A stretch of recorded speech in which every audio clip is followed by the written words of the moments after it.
Cutting Edge. Is it just Dirty Dancing on Ice, or can it stand on its own two skates? I'm Farrell, and I'm watching one romance movie from the 1990s every day for the month of May. Let's get into it.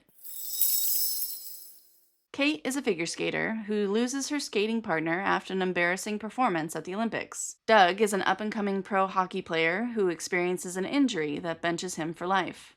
A few years later, Doug is recruited to train as Kate's new skating partner, and the two are like oil and water. But also two sides of the same coin, you know? Those are the qualities that help each of them become the best versions of themselves. Their growing appreciation for each other eventually turns romantic. Fun fact, both Cutting Edge and Strictly Ballroom came out in the same year.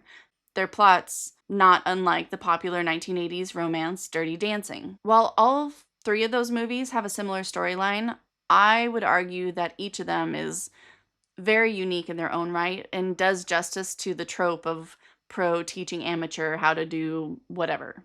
If anything, I actually enjoy Cutting Edge and Strictly Ballroom more than I do Dirty Dancing.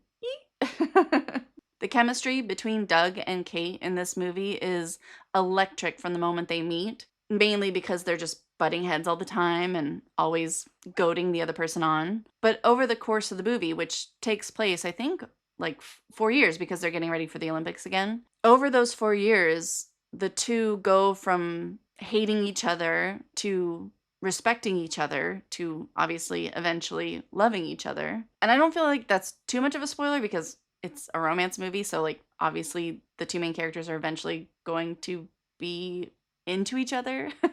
And I won't tell you exactly how that happens, but it's a very satisfying experience, I'd say. My only gripe with the movie, and it's a very small one, is that near the end of the movie, Kate changes the way that she feels about her profession. And I kind of wish that they would have left breadcrumbs or clues that that was sort of how she felt, because it kind of feels like a 180 when it happens. And so that's really my only thing about the movie that I was like, feel like we could have included that a little earlier so it felt more cohesive with her character.